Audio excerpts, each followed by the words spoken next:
તો પેટ્રોલ ડીઝલની કૃત્રિમ અછત મુદ્દે સરકારે હવે લાલાંખ કરવાનું શરૂ કર્યું છે। ચીફ સેક્રેટરીની ખાનગી પેટ્રોલ પંપ સંચાલકો સાથે બેઠક। કૃત્રિમ અછત ઊભી કરવા મુદ્દે બેઠકમાં સંચાલકોનો લીધો હતો ઉધડો।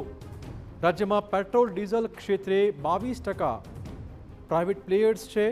સૌથી વધુ ફરિયાદો સરકારને નાયરાની મળી રહી છે।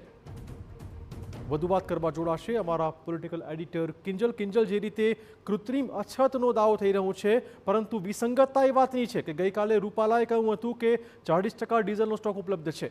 સત્ય શું હોઈ શકે છે અને સરકાર કેટલી હવે સજ્જ છે આ કૃત્રિમ અછત સામે?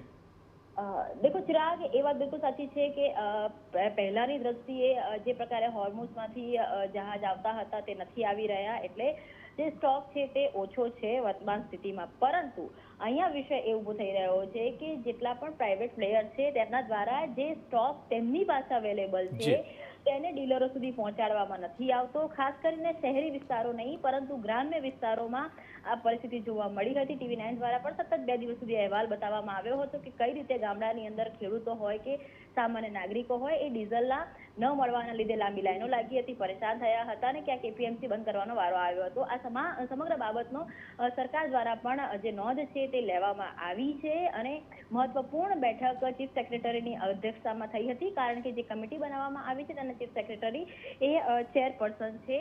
તમામ જે પ્રાઇવેટ ડીલર્સ હતા તેમને બોલાવવામાં આવ્યા હતા, સંચાલકોને બોલાવવામાં આવ્યા હતા અને કડક શબ્દોમાં વર્તમાન જે સ્થિતિ છે તેની અંદર સરકારને સાથ આપવા માટે, પહોંચી વળવા માટે આ પરિસ્થિતિને જે પણ પગલાં લેવાના હોય તે લેવાના કહેવામાં આવ્યા હતા।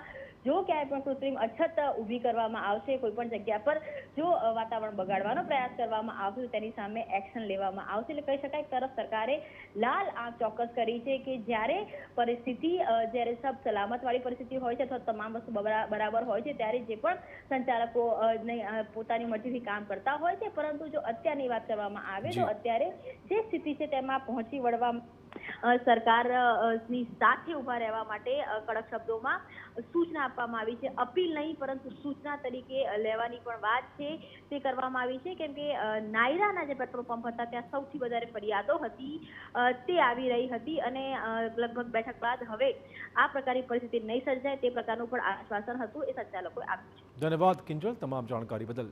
તો ગામડા શહેરોમાં લોકોને હાલાકી ન પડે તે માટે સરકારે કડક સૂચના આપી છે। રાજ્યમાં પેટ્રોલ ડીઝલની સ્થિતિ વિશે સરકારે સતત સમીક્ષા કરવાનું હવે શરૂ કર્યું છે।